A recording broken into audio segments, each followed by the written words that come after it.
আমি এই মসজিদে একজন ইমাম সাহেব, বাকির মোল্লা সাহেব। এলাকায় আলহামদুলিল্লাহ সবাই সম্মান করে। আমাদের এই সমাজে যত যুবক ভাইয়েরা রয়েছেন সবাই একটা মসজিদে একটা তাবলিগ দিয়েছেন।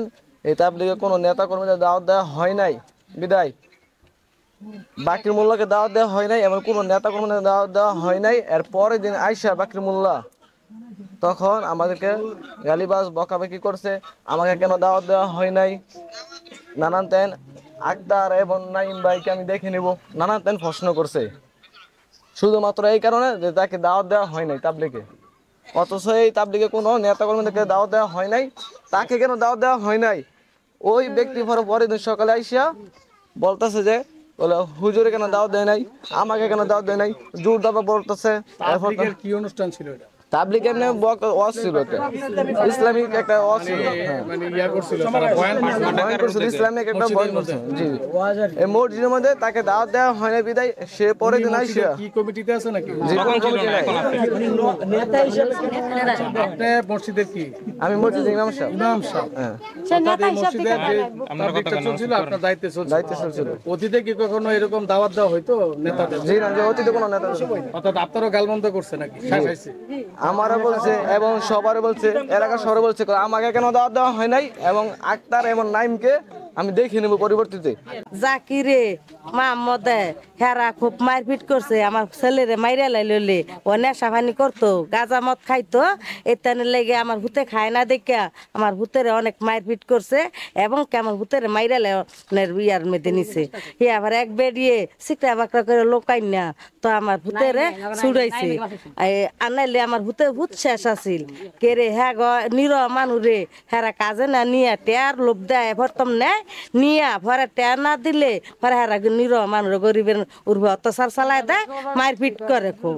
হ্যাঁ, এটার বিচার চাই, এটার সূক্ষ্ম বিচার চাই, যেভাবে আপনারা জনগণ আছেন আমি এটার বিচার যেমনি বালা চাই এমনি আমার সম্মতি করে দিব। আমরা একটু প্রশ্ন করি আপনার, তারা বলতেছে মাদক টাদকের ব্যবসা নিয়ে তাদের অভিযোগ, যে মাদক ব্যবসা করেন এগুলা ভাঙ্গা দিছে, এই জন্য আপনারা বাড়ি ঘর ভাঙছেন। এই ব্যাপারে একটু বক্তব্য দেন। কিন্তু এটা কিন্তু মিথ্যা কথা, এটা মিথ্যা কথা স্যার, এটা এরকম না। আমার ছেলে 5 ওয়াক্ত নামাজ পড়ে, রোজা থাকে, চান্দা রোজা থাকে, এই জায়গার মধ্যে টেয়া নিয়া টেয়া আমি এবং দিছি, হ্যাঁ বাড়তি আমার অভিযোগ দিছে 7,000 টাকা নিছে তোমার ছেলে। আমি 7,000 টাকা না 6,000 টাকা নিছে, 5,000 টাকা আমি দিয়ে লাইছি আমার হাতে দিয়ে আমি নিচ্ছা বুঝছা আমি হ্যাঁ কাছে উন্মতি আনছি, 1 মাসের সময় আনছি। ছেলের নাম কি? আমার ছেলের নাম কাউসার। আপনার ছেলে কি ওই লোকের মিলে চাকরি করতো? এই লোকের হরতম করতো, তখন এই ঘর তাই পড়ছে আগরি টাকা আনছে, আনার পরে এই মেলে চাকরি করতো না, মানে এই টাকা দিয়া তো আয়ে পড়বো আমার ছেলে। তো তখন আলা আমার হাতে আমি 5,000 টাকা এই ইয়ার মাহমদের হাত দিছি, দিয়ে নিচ্ছে বুঝছে আমি আইছি ভাই আমার ছেলেরে মারিস না, রাস্তাঘাট আটকাইস না তারা, আমি এটার যাবিন আমি তোরে দিয়ে দিম। 1 মাসের সময় নিছে, 1 মাসের ভিতরে হ্যাঁ আমার এনে ধরবো, আমার ভূতের উঠবে অত্যাচার করে আমার ভূতের মারপিট করলো টাকার জন্য। ভাই তুই কাম করতি না, তুই টাকা দিয়ে যা। কয় টাকা আমার মা? হ্যাঁ 5,000 টাকা দিছি, 1,000 টাকা বাকি আছে। তারপরে কয় তুই কাম করতি না, বালা কথা 1,000 টাকা আমার দিয়া যা। কইছো আমার মার সাথে যান, আমার মা দিয়ে দিব, আমার মায়ের কথা বলবো। তোর মাটা আমি চিনি না, তুই কাজ করস, তুই টেয়ার নিছ, তুই টেয়ার দিয়ে যা। এটা কই আমার ভূতের এই অত্যাচার শুরু করছে, ইচ্ছা মতো লাইতেছে, মুড়াইছে, কিলাইছে, মারছে, বুন্দার মধ্যে ভালাইয়া, ঘাস কাটার মধ্যে ভালাইয়া। আমার স্বামীর কই নাকি মারছে, আমার স্বামীর কই নাকি বাকির ইচ্ছা মতো মারছে, আমারও শুধু মারছে, আমার মেন রোডের মধ্যে ভালাইয়া আমার স্বামীর ইচ্ছা মতো মারছে। আমি কই মারেন কি লিখা, তাও মুল্লা নাতিনে আমারও মারছে, হ্যাঁ সবাই মারে, হ্যাঁ সবাই মুল্লা নাতিনে মাতুব খা দেন, সবার মোবাইল আছে, মোবাইলও ভিডিও আছে। হ্যাঁ আছেন, আমার কথা শুনুন, আপনারা যারা এখানে নারী আছেন আপনাদের স্বামীদের বিরুদ্ধে কি মামলা দিছে কিনা? হ্যাঁ সবার নামে মামলা দিছে, আমার স্বামীর নামে মামলা দিয়েছে, আমার বাবার নামে, সবার নামে যা আছে, মাধবের মামলা দিয়েছে, সবার নামে, নুরসাম তার নামে মামলা দিয়েছে। তাই এত ভালো মানুষ মিথ্যা মামলা লেখা, হ্যাঁ মিথ্যা মামলা দিছে না, আপনারা সবাই বলবো মিথ্যা মামলা, এটা বাকির 1 নাম্বার খিরাংচুর বাকির 1 নাম্বার গাঞ্জাখোর খাইছে বেমাদব বলেন তো আপনি বলেন হ্যাঁ না মানববন্ধনের ব্যাপারে বলেন মিথ্যা মামলা প্রত্যাহার করতে হবে। শোনেন মিথ্যা মামলা রইল হ্যাঁ এক কর্মচারী 5,000-6,000 টাকাতে ফানা হ্যাঁ 5,000 টাকা দিয়া 1,000 টাকার কাছে ফানা এই 1,000 টাকা লইয়া এই দ্বন্দ্ব লাগাইছে ইয়াকুব মোল্লা একটা কুড়িপতি একটা ফকিরের লগে দ্বন্দ্বটা লাগাইছে পরে এই গ্রামবাসী খালি কয় হিয়ার পরে ওই যে মোল্লার বাড়িটা কতটুকু ফারাক বন্ধ হ্যাঁ তেনে এনাই বাইতে মারছে বাইতে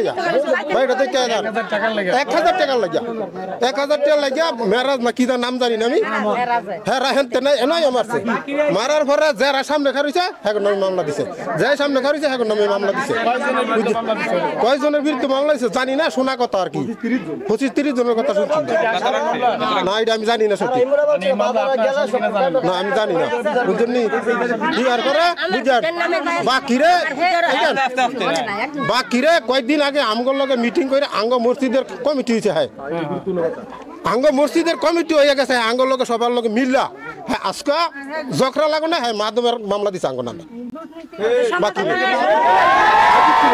আর বেশি কথা কই তোমরা রোজা রইছি স্যার 6 নং ওয়ার্ডের আমি হইলাম এই 6 নং ওয়ার্ডের গ্রাম পুলিশ তো বাকিরে হইলো গিয়া নেতৃত্ব বাকিরে নেতৃত্ব দেয় ঠিক আছে কিন্তু এখন ঝগড়া হইছে ওই যে এই কাউসারে এগুলো মেলো কাজ করতো এনতে বলে 5,000 টাকা না 6,000 টাকা দিছিল দেওয়ার পরে এইটা 5,000 টাকা দিয়েছে শুনছি 1,000 টাকা লাগে আর মারছে এতদিন কোনো মাদক সাদবের কথা হয় নাই আর আমার চোখে কেউ পড়ে নাই যে এখানে মাদক খায় কিবা মাদক বেচে যদি হইয়া থাকতো তাইলে আমারও জানাইতো লগে আমরাও বিচার করি এতদিন এগুলো চলছে সৈলা বিরা এখন আলাজনি ঝগড়া লাগছে ঝগড়া লাগার পরে তেন এখন মাধবের কথা বলতেছে আনান বলতে যে মামলাটা দিছে এটা কি মামলা দিছে এটা কি মামলা দিছে এটা এখন তা মাদকের বিরুদ্ধে মামলা দিছে এটা হ্যাঁ বলছে যে মাদকের বিরুদ্ধে তো মাদকের বিরুদ্ধে এই যে হেয়ার সেলও খায় এই যে একটা প্রমাণ আছে তাই এটা ভিডিও শুদ্ধ আছে যদি হয় তাহলে এইটার বিচারটা আগে করব হেয়ার সেলের নামে আগে দিব